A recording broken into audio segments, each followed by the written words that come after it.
What's going on? So you want to live a life of freedom. What is freedom?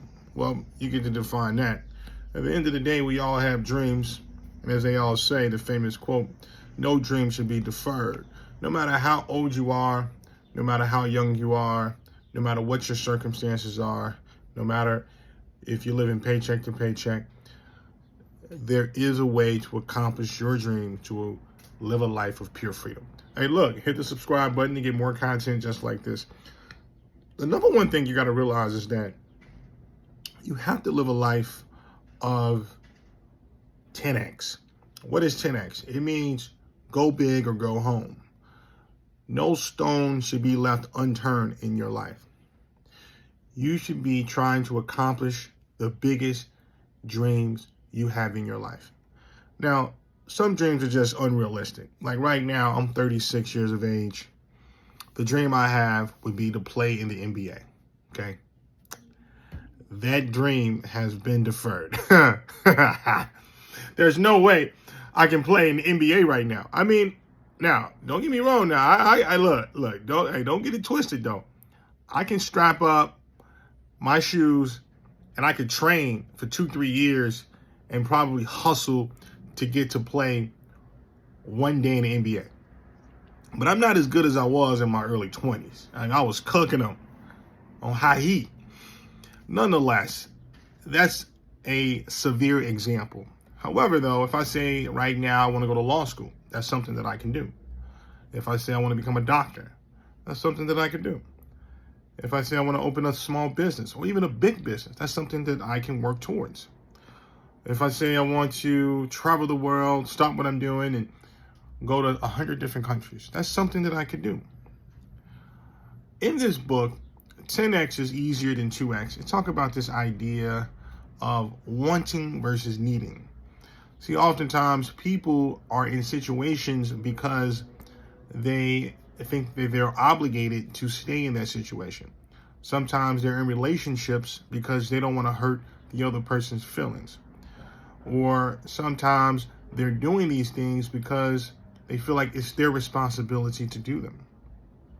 See, the greatest trap of being average or being stuck in what you're doing is not breaking that current identity that you have.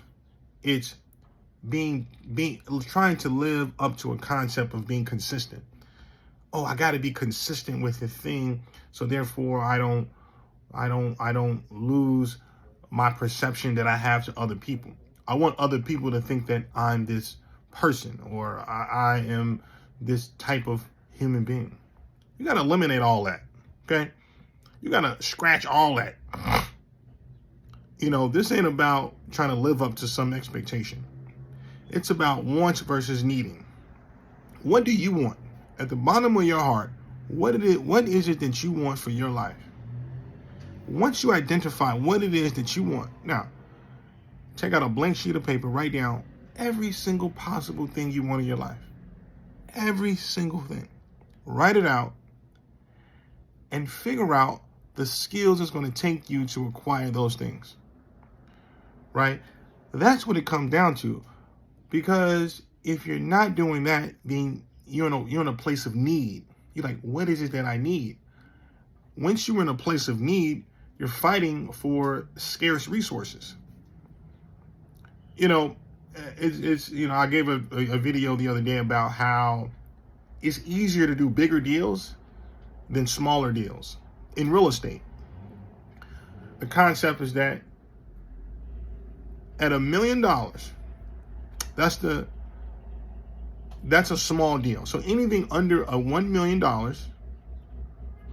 whereby your credit score has to be 660 or better, you got to put down 3.5% or 5% as a deposit. And you got to have 2 years tax returns. You can do up to 4 apartment units, right? So 1, 2, 3, 4 apartment units. That's one attitude. That's one mentality there. Anybody can do that. All you got to do is follow those buckets. You're going to be able to qualify for 1 to 4 units under $1 million, as long as your credit score is 660 or better, and you have 2 year tax returns to show. Think about that. However, though, once you get past that $1 million, there's another attitude to have. There's another mindset to have.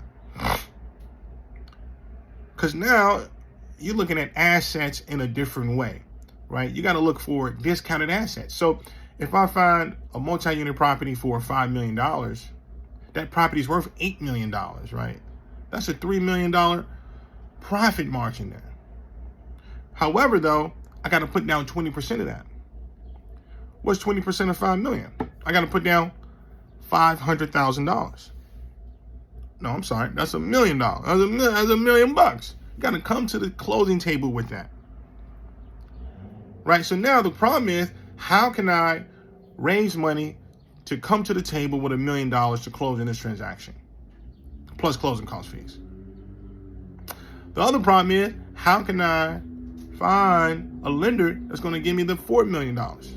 That's another problem you got to solve.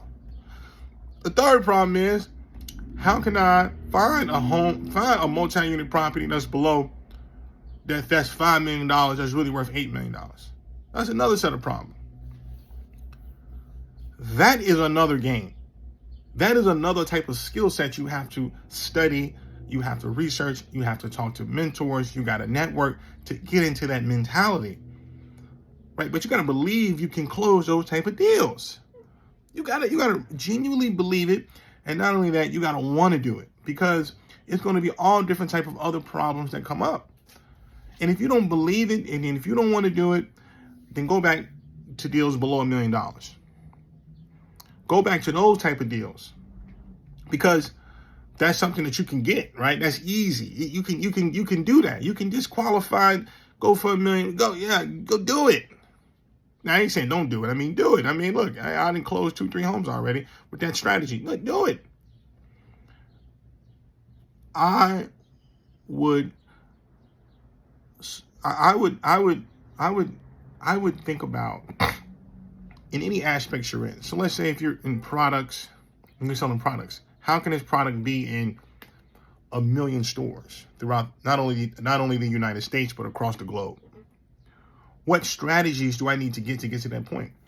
You know, I was listening to the masterclass for Liquid Death, which is the water that's in a can. And he was telling me that he was explaining that he couldn't get the financing he needed for his company. And what happened was, he created a video where the model was free. He paid the camera guy, and he thought about a comedic way of expressing liquid death in a video. He put it out there on Facebook after the video was done. He got like 100 clicks. He started running ads for this video on Facebook. The video got 15 million impressions. He took that $15 million impression, and then he started to market that to investors. And investors was like, you know what? I think we got something here. Gave him the $150,000 to create his first batch of liquid water. Liquid water is everywhere in the globe right now. Not in the globe, but everywhere in the United States. So you got to be, but he thought bigger, and he understood this aspect of marketing and how marketing with comedy, and he created a caricature of Liquid Death, which expanded his business. That's the skill set that he developed. That's the skill set that he wanted to focus on. So you got to figure out how to have exponential growth, not nonlinear growth. And what is nonlinear growth?